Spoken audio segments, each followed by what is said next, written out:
Hello students, आज हम लोग स्टार्ट कर रहे हैं class 11th chapter number 1 some basic concepts of chemistry और ये इसका पार्ट 2 वीडियो है। इससे पहले वाले वीडियो में हम लोग अबाउट एटम और मॉलिक्यूल डिस्कस कर चुके हैं। आज हम लोग जो डिस्कस करने वाले हैं वो है मोल कॉन्सेप्ट। मोल कॉन्सेप्ट आप लोगों ने लोअर क्लासेस में भी पढ़ा है, 9th में 10th में थोड़ा बहुत पढ़ा था मोल कॉन्सेप्ट, लेकिन यहाँ पर ये थोड़ा सा डिटेल में है। तो देखिए, सबसे पहले तो ये जान लें कि मोल कॉन्सेप्ट दिया था एक साइंटिस्ट थे बाई एवोगैड्रो। एक साइंटिस्ट थे एवोगैड्रो, उन्होंने ये मोल कॉन्सेप्ट हमको ड्राइव करके दिया। तो मोल कॉन्सेप्ट है क्या, उसको समझिए। जैसे कि हम लोग केमिस्ट्री में डील करने वाले हैं एटम से, मॉलिक्यूल से, इलेक्ट्रॉन से, आयन से। ये बहुत छोटे हैं, इनविजिबल है, हम नेकेड आई से इनको देख नहीं सकते हैं। तो इनको काउंटिंग करना, इनका वेट पता करना या इनसे रिलेटेड कोई भी कैलकुलेशन करना बड़ा ही डिफ़िकल्ट है। तो जिस तरह से हम लोग अपनी फिजिकल लाइफ में, जनरल लाइफ में क्या करते हैं कि कुछ नंबर हमने कांस्टेंट बना दिए हैं। जैसे अगर हम लोग बात करें 1 पेयर, तो हमारे दिमाग में सीधे से याद आए कि 2। हम लोग बोले कि 1 pair shoes, that means how many shoes, 2 shoes. ऐसे ही अगर मैं बात करूं 1 ट्रायड, तो सीधे दिमाग में आएगा 3। ऐसे ही हम लोग बात करें 1 dozen, this 1 dozen is always equal to 2। ऐसे ही अगर मैं बात करूं 1 gross, that means it is equal to 144। और अगर मैं बात करूं 1 रिम, तो that is always equal to 500। तो हम लोग अपने जनरल लाइफ में ये कुछ कांस्टेंट वैल्यू यूज करते हैं। ऐसे ही केमिस्ट्री में भी एक कांस्टेंट वैल्यूज इंट्रोड्यूस करने की आवश्यकता हमको पड़ी। और वो कांस्टेंट वैल्यू क्या थी? वो कांस्टेंट वैल्यू थी मोल। उसको हमने क्या नाम दिया? उसको हमने 1 या हमने उसको मोल नाम दिया। And this 1 mole is always equal to 6.022 into 10 की पावर 23। ये नंबर फिक्स है। अब ये नंबर कहाँ से आया?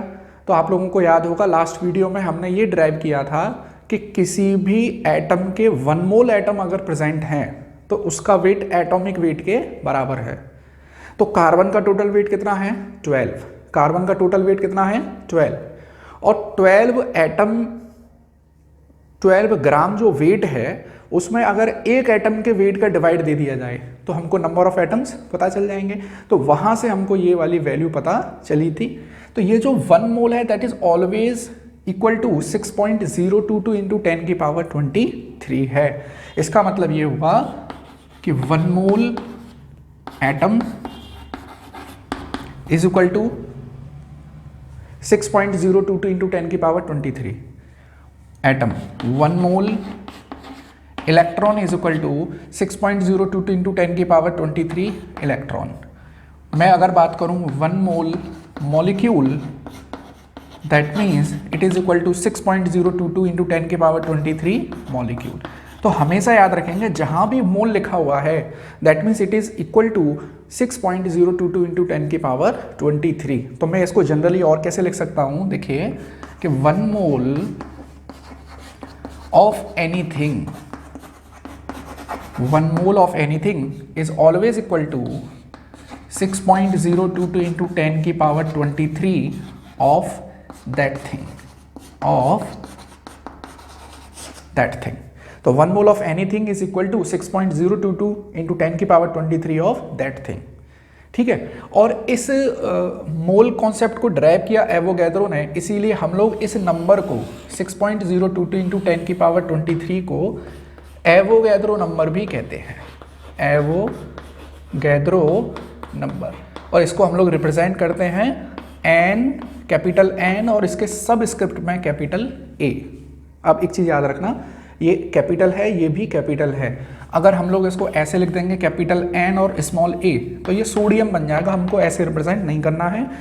एवोगैड्रो नंबर को कैपिटल एन और उसके नीचे कैपिटल ए से ही रिप्रेजेंट करना है। 1 mole is equal to 1 Avogadro number या 1 Na। ठीक है।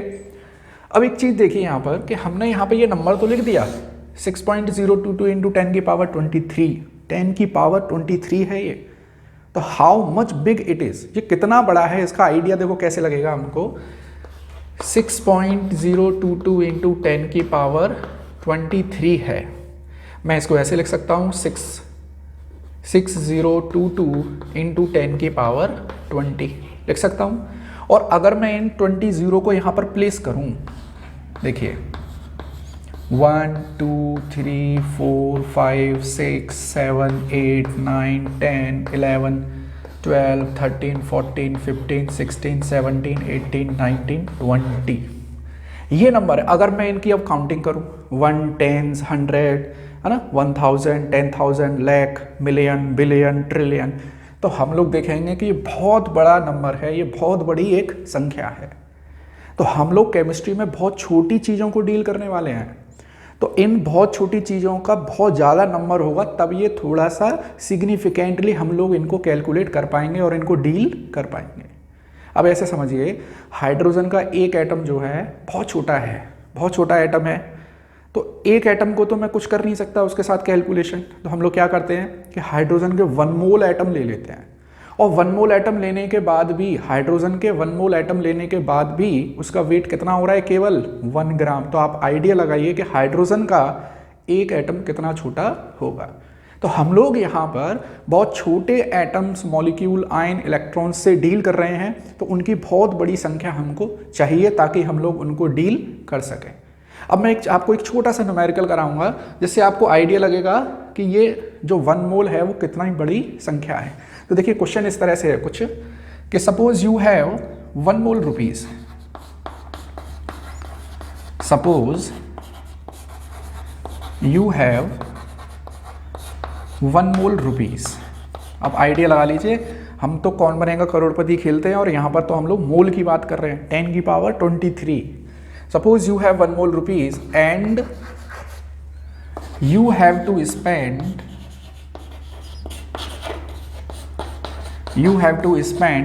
10 lakh rupee per second, 10 lakh rupee per second. Then calculate how many years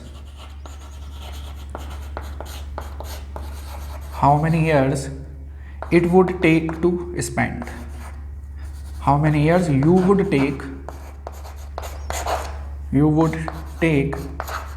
to spend this money. मान लीजिए आपके पास 1 मोल रुपी है, you have 1 mole rupees and you have to spend 10 lakh rupee per second. आप एक second में 10 लाख रुपए खर्च करना चाहते हैं, तो कितने साल लगेंगे, how many years you would take to spend this money. 1 mole rupees है, एक सेकेंड में 10 लाख रुपए, कितने साल लगेंगे उतने रुपयों को खर्च करने के लिए। तो बहुत छोटा सा यूनिटरी मेथड से हम लोग इस क्वेश्चन को कर सकते हैं। देखिए कैसे, मैं इसको साफ कर देता हूं यहाँ।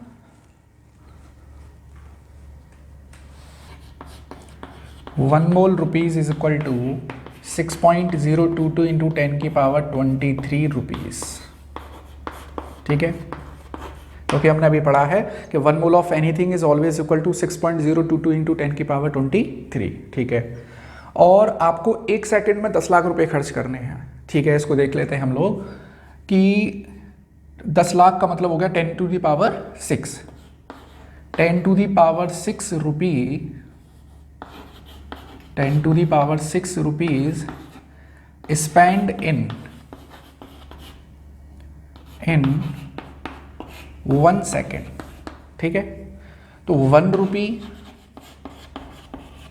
Spend in 1/10 to the power 6 second. Unitary method है, सिंपल। तो 1 मोल रुपीज कितने में खर्च होंगे, तो 6.022 इंटू 10 की power 23 rupee will spend in 1/10 to the power 6 into 6.022 into 10 की पावर 23। इसको सॉल्व करेंगे तो मेरे पास आ जाएगा 6.022 इंटू 10 की पावर 17। मतलब इतने सेकेंड्स लगेंगे। लेकिन मैंने क्या पूछा है कि how many years you would take to spend this money. तो हमें इन सेकेंड्स को किस में कन्वर्ट करना है, ईयर्स में कन्वर्ट करना है। तो एक चीज़ देख लीजिए आप लोग, हम लोग जानते हैं 1 minute 60 second, 1 hour 60 minute, that means 60 into 60 seconds.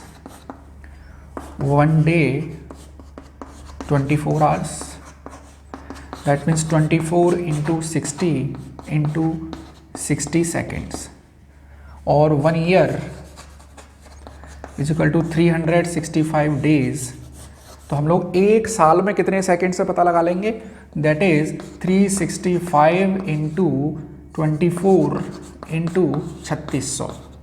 यहाँ से हमको टोटल सेकंड्स पता चल जाएंगे एक साल में आने वाले। हमको ये पता चल गया है कि 1 मोल रुपया खर्च करने के लिए हमको इतने सेकंड्स चाहिए। तो मैं टोटल सेकंड्स में एक साल के सेकंड्स का भाग दे दूं तो मेरे को नंबर ऑफ ईयर्स पता चल जाएंगे। तो देखिए नंबर ऑफ ईयर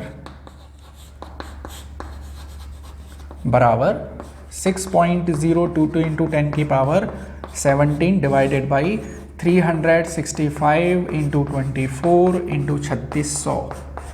इसको हम लोग सॉल्व करेंगे तो आंसर आ जाएगा मेरे पास 2 इंटू 10 टू दी पावर 9। मतलब अगर आपके पास 1 मोल रुपीज़ है और आप एक सेकंड में 10 लाख रुपए खर्च करते हैं, फिर भी आपको 2 into 10 to the power 9 years लग जाएंगी। 2 into 10 to the power 9 years लग जाएंगे उन रुपयों को खर्च करने में। तो आप लोग आइडिया लगा लीजिए कि 1 मोल कितनी बड़ी क्वांटिटी है। 2 इंटू 10 टू दी पावर 9 का मतलब है 200 करोड़। 200 करोड़ साल लग जाएंगे आपको उन रुपयों को खर्च करने में। ठीक है, तो 1 mole is a very big big big quantity जिसको हम लोग डील करने वाले हैं अपने केमिस्ट्री में। तो आप लोग अंदाजा लगाइए कि एटम, मॉलिक्यूल और आयंस, इलेक्ट्रॉन कितना छोटा हो सकते हैं। चलिए अब हम लोग देखेंगे कि मोल कॉन्सेप्ट से रिलेटेड न्यूमेरिकल कैसे बनते हैं। हम लोग डिस्कस कर रहे हैं numerical based on mole concept. तो देखिए स्टूडेंट्स, हम लोग जब भी मोल से रिलेटेड कोई भी न्यूमेरिकल करेंगे, सबसे पहले हमको कैलकुलेट मोल को ही करना है।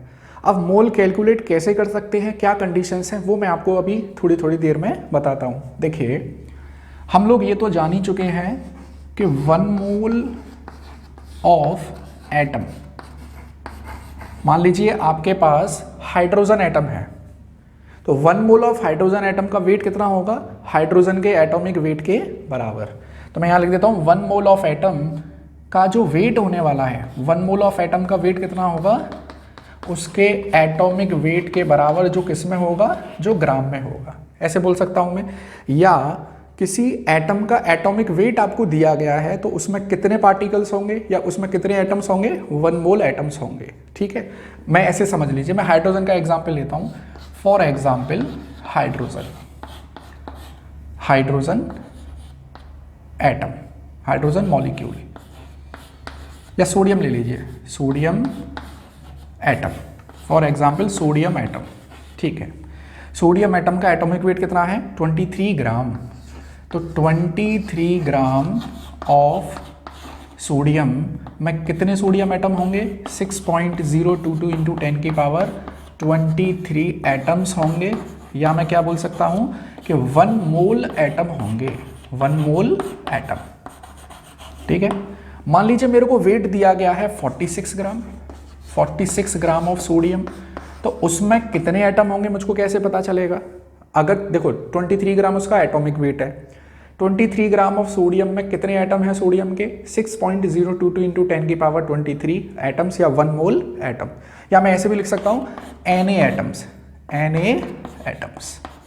ठीक है जी, अगर मेरे को 46 ग्राम वेट दिया गया है तो कितने होंगे, डेफिनेटली डबल होंगे। जब 23 ग्राम में इतने हैं तो 46 ग्राम में जस्ट डबल होंगे। अगर मैं इसको यूनिटरी मेथड से करूं तो कैसे करूंगा, देखो यूनिटरी मेथड से होगा कि 23 ग्राम में है 6.022 इंटू 10 की पावर 23 एटम्स या 1 मोल एटम। ऐसे लिख देता हूं 1 मोल एटम।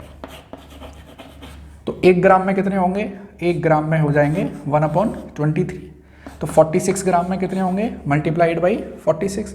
तो आपके पास क्या निकल कर आ गया, 23 से 46, दैट मीन्स टोटल कितने एटम्स होंगे, 2 मोल एटम्स होंगे।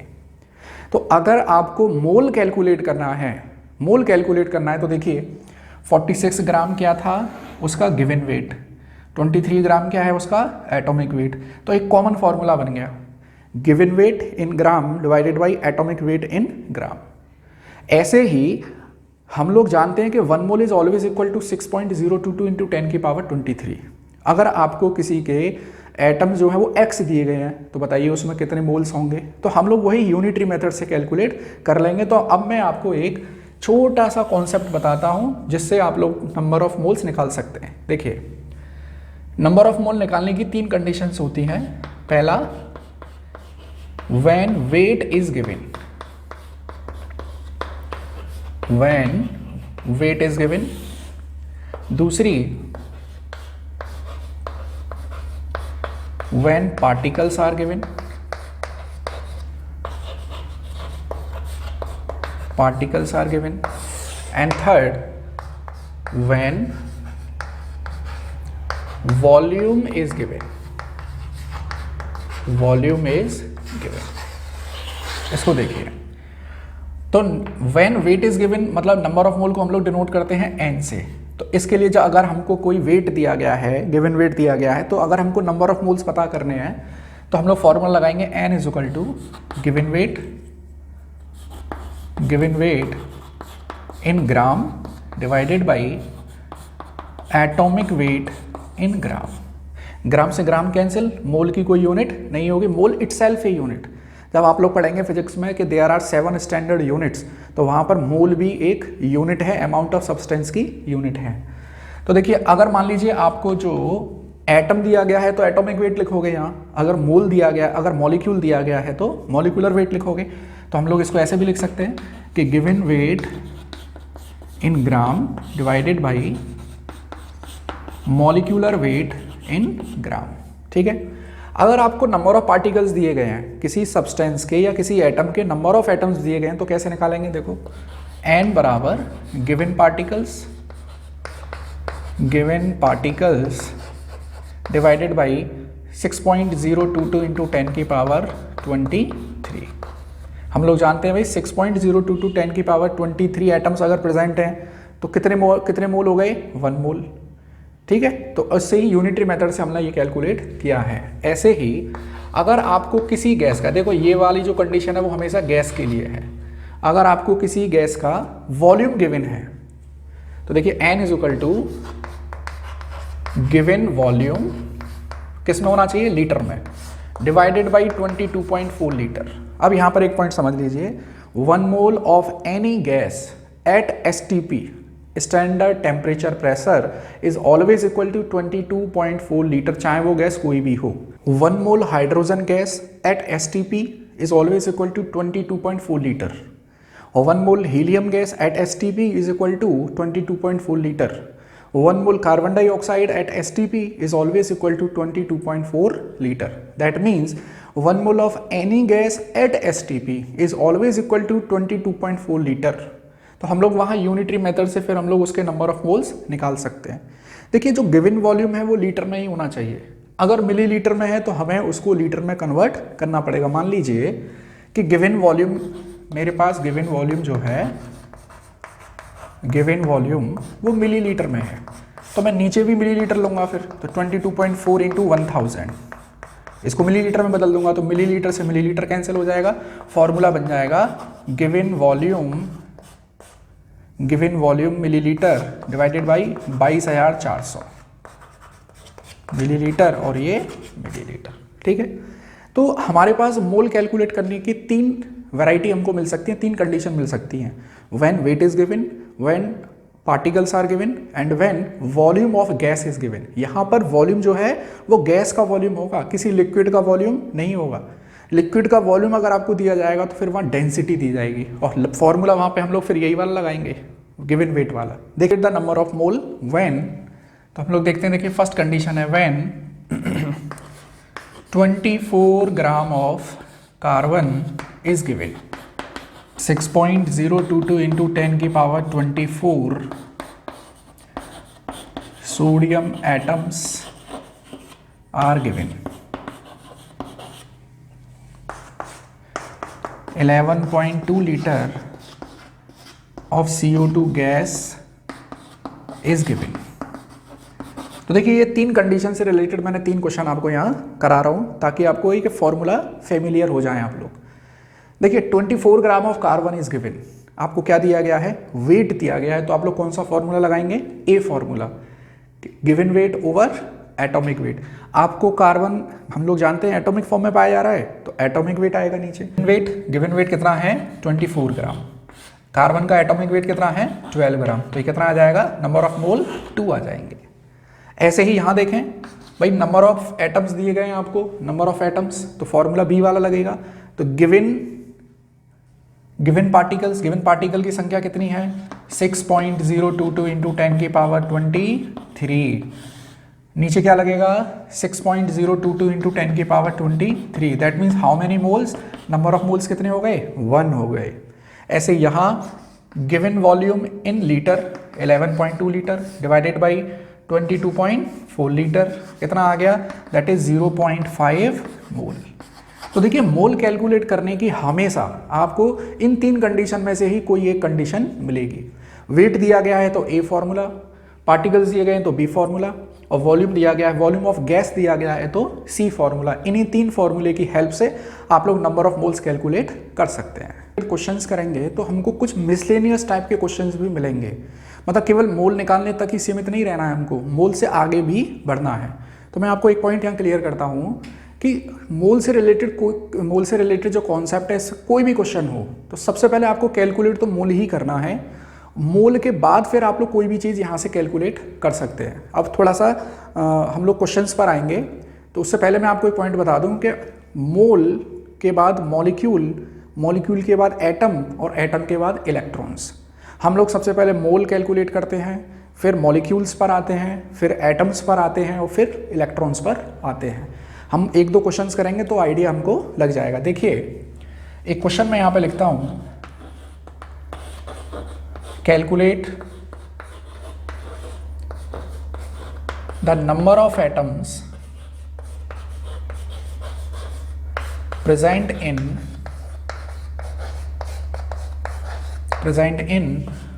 49 gram of sulphuric acid. Sulphuric acid जो है वो लिक्विड फॉर्म में, वो एक्वा सॉल्यूशन फॉर्म में रहता है, ये रहा। तो calculate the number of atoms present in 49 gram of sulphuric acid. अब हमसे नंबर ऑफ एटम्स पूछा गया है, तो देखिए स्टूडेंट्स आप लोग ये सीक्वेंस जरूर याद रखेंगे। हम लोग इस तरह के क्वेश्चंस को जब करेंगे तो सबसे पहले कैलकुलेट करते हैं मोल, और जिस तरीके से मैं सॉल्व कर रहा हूँ उसी सीक्वेंस में अगर आप लोग सॉल्व करेंगे तो कभी भी गलती नहीं होगी। सबसे पहले हमको करना है मोल कैलकुलेट, फिर हमको करना है मॉलिक्यूल कैलकुलेट, और फिर करना है एटम। मोल के बाद मॉलिक्यूल, और मॉलिक्यूल के बाद एटम्स, ठीक है। तो देखिए मोल कैलकुलेट करेंगे, हमको क्या कंडीशन दी गई है, वेट दिया गया है, तो डेफिनेटली ए फॉर्मूला लगेगा। वो ए फॉर्मूला क्या है, देखो n is equal to given weight, और वेट किस में दिया गया है आपको, ग्राम में, divided by molecular weight. Molecular weight आएगा यहाँ पर क्योंकि H2SO4 मॉलिक्यूल की फॉर्म में प्रेजेंट है। फिर गिवन वेट कितना है, देखिए आपके पास 49 ग्राम, मॉलिक्यूलर वेट कितना है 98 ग्राम। H2SO4 का मॉलिक्यूलर वेट आप लोग कैलकुलेट करोगे तो ये 98 ग्राम आएगा। तो नंबर ऑफ मोल्स कितने आ गए आपके पास, 0.5 मोल, 0.5 मोल। अब आप लोग देखिए हमने मोल कैलकुलेट कर लिया है, और हम लोग जानते हैं कि 1 mole is always equal to 6.022 into 10 की पावर 23। आपको जो 49 ग्राम H2SO4 दिया गया है, अब H2SO4 किस फॉर्म में एग्जिस्ट करता है, मॉलिक्यूल की फॉर्म में, ठीक है। तो इस 49 ग्राम H2SO4 में कितने मॉलिक्यूल हैं हम वही कैलकुलेट करेंगे। फिर मॉलिक्यूल के बाद एटम्स पर जाएंगे। हम लोग ये जानते हैं कि अगर 1 मोल H2SO4 अगर होता तो वहाँ पर कितने मॉलिक्यूल होते, 6.022 इंटू 10 की पावर 23। अब आप लोग समझिए कि अगर ये 1 मोल मॉलिक्यूल होता, जो कि एक स्टैंडर्ड वैल्यू है, 1 mole molecule of H2SO4 is always equal to 6.022 into 10 की पावर 23 मॉलिक्यूल होते H2SO4 के। लेकिन हमारे पास हैं कितने, 0.5 मोल मॉलिक्यूल ऑफ H2SO4। तो ये कितना हो जाएगा भाई, 1 मोल में होते हैं इतने, तो 0.5 में कितने होंगे, 0.5 इंटू 6.022 इंटू 10 की पावर 23 मॉलिक्यूल्स। ये कितना हो जाएगा, 3.011 इंटू 10 की पावर 23 मॉलिक्यूल्स ऑफ H2SO4। नहीं समझ में आया, इसको दोबारा से रिमाइंड करके देखना, बहुत इंपॉर्टेंट पॉइंट है। 49 ग्राम ऑफ H2SO4 में कितने मोल हैं, 0.5। तो मॉलिक्यूल कितने हो गए, हम लोग आइडिया लगा लेंगे भाई 1 मोल में होते हैं Na, तो 0.5 मोल में कितने होंगे, हाफ ऑफ Na, तो वही किया है हम लोगों ने यहाँ। अब देखिए हम लोग जानते हैं कि 1 मॉलिक्यूल ऑफ H2SO4 में कितने एटम है, देखो 2 हाइड्रोजन एटम, 1 सल्फर एटम और 4 ऑक्सीजन एटम, टोटल कितने एटम हैं, 7 एटम्स एक मॉलिक्यूल में। और हमारे पास टोटल कितने मॉलिक्यूल हैं, 3.011 इंटू 10 की पावर 23 मॉलिक्यूल ऑफ H2SO4 में कितने होंगे, 7 atom into 3.011 into 10 to the power 23, लगभग 21 into 10 to the power 23 atoms होंगे H2SO4 जो सैंपल दिया गया है उसमें टोटल। तो हमने क्या किया, मोल, मॉलिक्यूल, एटम। अगर हमसे पूछता इलेक्ट्रॉन्स भी पता करिए टोटल कितने इलेक्ट्रॉन्स हैं, तो एटम के बाद किस पर आ जाते हैं, इलेक्ट्रॉन्स पर आ जाते हैं। अब एक क्वेश्चन और करते हैं हम लोग, और करते हैं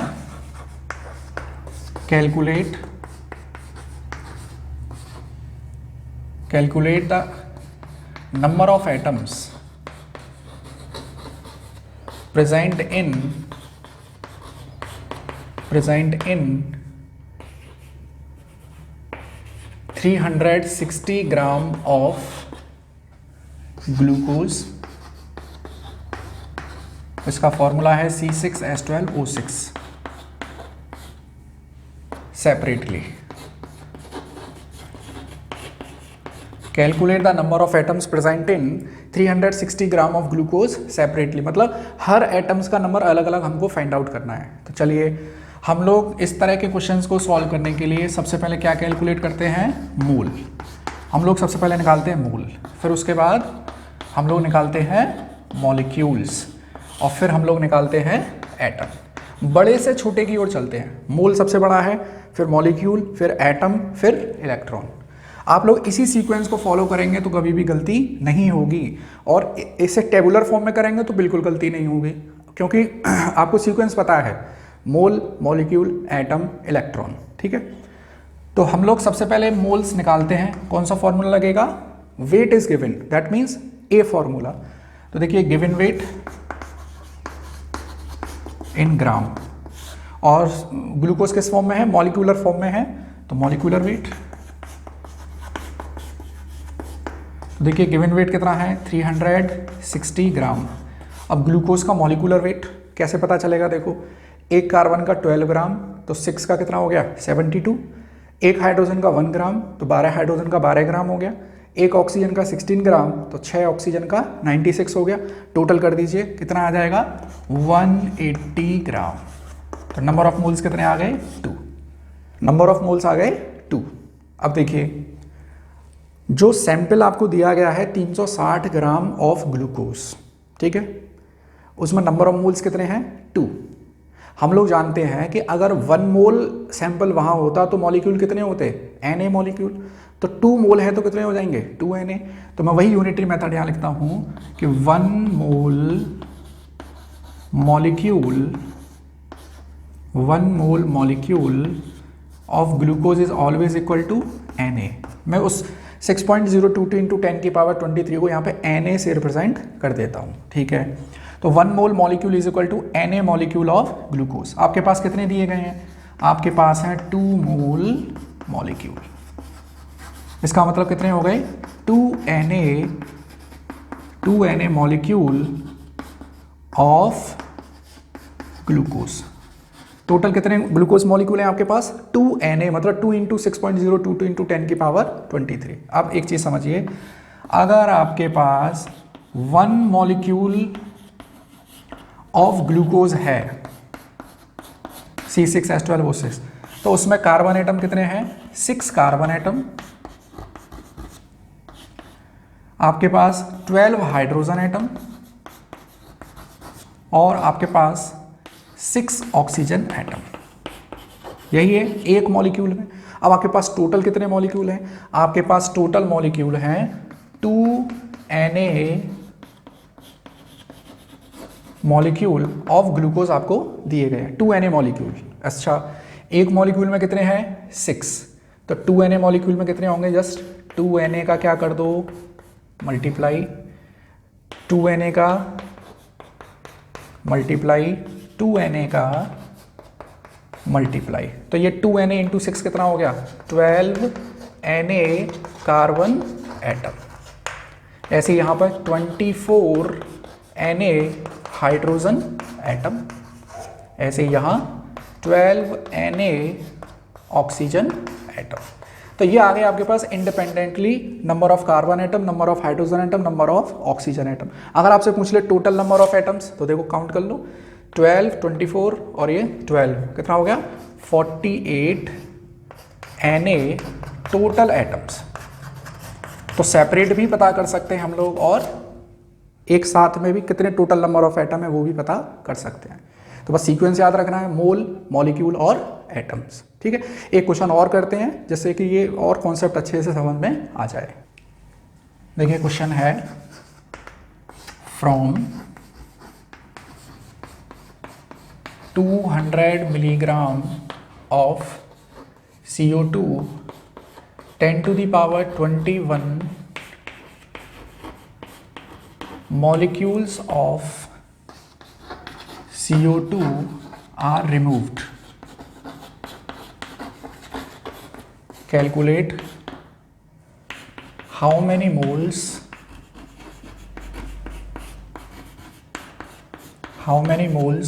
of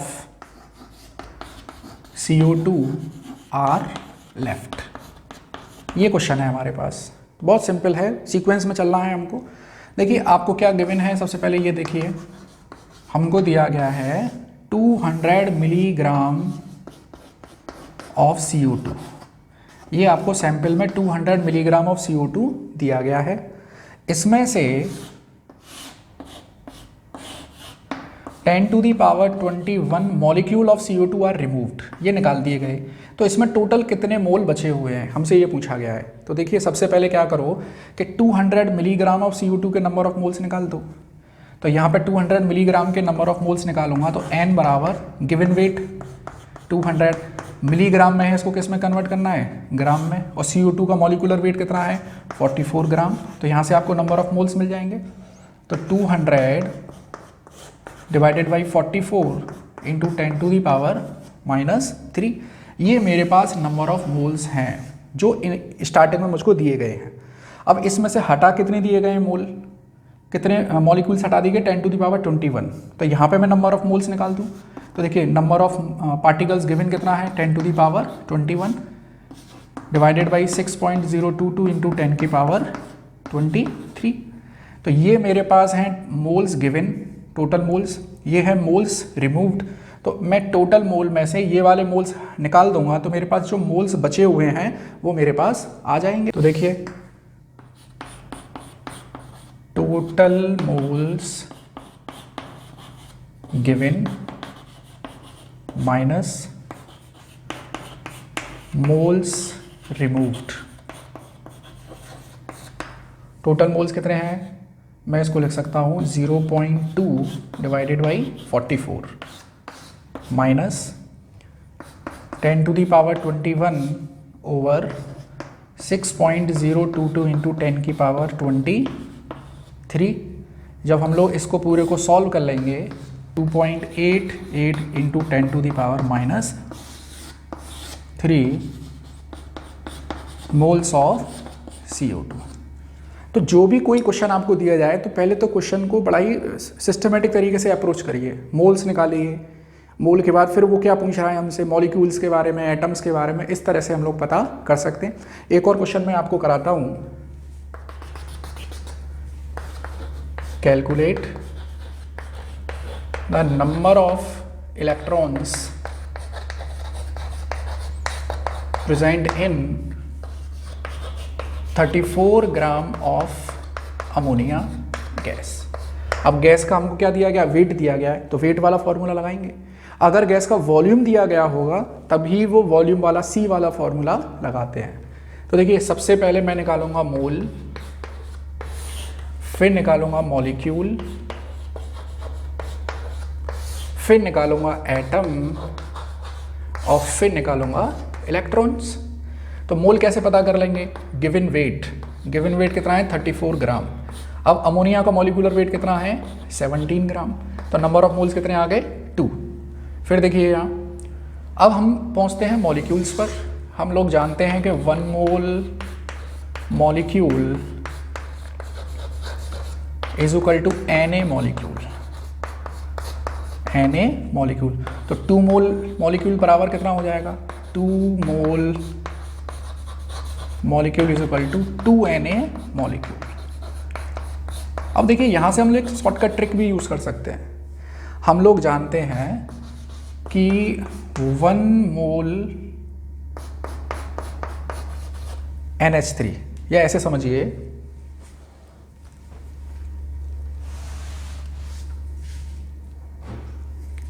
हमारे पास है total 2 Na molecules. 1 molecule of NH3 में टोटल नंबर ऑफ इलेक्ट्रॉन्स कितने हैं। देखो नाइट्रोजन का एटॉमिक नंबर है 7, हाइड्रोजन का एटॉमिक नंबर है 1 और टोटल हाइड्रोजन कितने हैं 3। तो एक मॉलिक्यूल में कितने इलेक्ट्रॉन्स हैं 10। तो 2 Na मॉलिक्यूल्स में कितने होंगे, तो देखो 10 इलेक्ट्रॉन्स तो हैं एक मॉलिक्यूल में, और टोटल कितने मॉलिक्यूल हैं 2 Na। तो टोटल कितने हो गए 20 Na इलेक्ट्रॉन्स। तो आपको एटम फाइंड आउट करने की ज़रूरत भी नहीं पड़ी। अगर वो पूछ ले स्पेशली कि एटम भी पता करिए और इलेक्ट्रॉन भी पता करिए, तो हम लोगों को वो फॉलो करना ही है। हमारे को सीक्वेंस पता होना चाहिए, मोल, मॉलिक्यूल, एटम, इलेक्ट्रॉन, ठीक है। और फिर अपनी सुविधा अनुसार हम लोग किसी से भी कुछ भी कैलकुलेट कर सकते हैं, ठीक है। तो हम लोगों को एक चीज़ यहाँ पे समझ में आ गई कि मोल को कैलकुलेट करना बड़ा ही इम्पोर्टेंट है। मोल एक तरह से समझिए एक चौराया है, उससे हम लोग किसी भी तरफ निकल सकते हैं और कोई भी चीज़ कैलकुलेट कर सकते हैं। मैंने जो अभी तक पढ़ा है उसको मैं एक कॉन्सेप्ट मैप में यहाँ बताता हूँ। तो हमारे लिए सबसे इम्पोर्टेंट है मोल कैलकुलेट करना, मोल, ठीक है। अच्छा, मोल कैलकुलेट करने की 3 कंडीशन है। वो 3 कंडीशन ऐसे हैं, देखो, when weight is given, when weight is given, ठीक है, या मैं व्हेन हटा देता हूँ, वेट इज गिवन। तो वेट अगर आपको दिया गया है और आपको मोल पता करना है, तो आप लोग क्या करेंगे, इसको डिवाइड कर देंगे, डिवाइडेड बाई एटॉमिक वेट। अगर आपको वेट दिया गया है और आपको मोल पता करना है तो क्या करना पड़ेगा, डिवाइडेड बाई एटॉमिक वेट या मॉलिक्यूलर वेट, ठीक है। ऐसे ही अगर particles are given, number of particles are given, number of particles are given, ये बी कंडीशन थी। अगर पार्टिकल्स आपको दिए गए हैं तो मोल कैसे पता करोगे, भाई मोल्स हमको पता करने हैं, तो देखो डिवाइडेड बाई Na, जो मैंने वहाँ 3 फॉर्मूले लिखे थे उसी को कॉन्सेप्ट में मैं बता रहा हूँ। अगर आपको वेट दिया गया है तो एटॉमिक वेट से डिवाइड कर दो, आपको मोल पता चल जाएगा। अगर आपको पार्टिकल्स दिए गए हैं तो Na से डिवाइड कर दो, आपको मोल पता चल जाएगा। ऐसे ही अगर आपको वॉल्यूम ऑफ गैस दिया गया है, वॉल्यूम ऑफ गैस, तब क्या करना है हमको डिवाइड कर देना है, डिवाइडेड बाई 22.4 लीटर। अब उल्टा समझिए, मान लो आपको मोल दिया गया है, आपको मोल दिए गए हैं और आपसे पूछा गया है कि उसका वेट कितना होगा। अगर आपको मोल दिया गया है और अब पूछा है कि वेट कितना होगा, मतलब मोल से कहाँ जाना है हमको, वेट की ओर, तो क्या करना पड़ेगा मुझे, हमें मोल में मल्टीप्लाई कर देना पड़ेगा एटॉमिक वेट का, मल्टीप्लाइड बाई एटॉमिक या मॉलिक्यूलर वेट। ऐसे समझिए कि हम लोग जानते हैं 1 मोल सोडियम का वेट है 23 ग्राम और आपको दिए गए हैं 3 मोल, तो 3 मोल सोडियम का वेट कितना होगा, 3 मोल इंटू 23, वही सेम चीज़ है, मल्टीप्लाइड बाई एटॉमिक वेट। ऐसे ही अगर आपको मोल दिया गया है और पार्टिकल्स पता करने हैं तो क्या कर देंगे, मल्टीप्लाइड बाई Na। सेम चीज़ यहाँ, अगर आपको मोल दिया गया है और वॉल्यूम ऑफ गैस पता करना है तो मल्टीप्लाइड बाई 22.4 लीटर। तो देखिए स्टूडेंट्स, ये था हमारे पास कॉन्सेप्ट मैप जो हमने आज इस वीडियो में पूरा पढ़ा है। मोल निकालने के 3 फॉर्मूले हैं और जो मोल से रिलेटेड क्वेश्चंस हैं उसमें सीक्वेंस क्या है, मोल, मॉलिक्यूल और एटम, देन इलेक्ट्रॉन्स। इससे रिलेटेड और बहुत सारे न्यूमेरिकल बन सकते हैं, आप लोग ट्राई करिए, कोई भी रिफ्रेशर फॉलो कर सकते हैं, ठीक है। और अच्छे से नोट्स बनाइए। 11th क्लास में नोट मेकिंग हैबिट अगर अच्छी होगी then definitely you will gain your marks, gain your position. ठीक है, नेक्स्ट वीडियो में हम लोग पढ़ने वाले हैं सॉल्यूशन, और सॉल्यूशन से रिलेटेड जो कंसंट्रेशन टर्म है। हम लोग धीरे धीरे बढ़ रहे हैं इस चैप्टर में, क्योंकि आप लोग भी 10th से जब 11th में आते हैं तो बहुत ज़्यादा सिलेबस हो जाता है, तो थोड़ा सा डिप्रेशन भी होता है। इसीलिए हम लोग बहुत ज़्यादा एक वीडियो में मैं आप लोगों को नहीं दे रहा हूँ, हम लोग धीरे धीरे सीक्वेंस में पढ़ेंगे। ठीक है, और वीडियो अच्छा लगा है तो लाइक और शेयर कर सकते हैं। Thank you.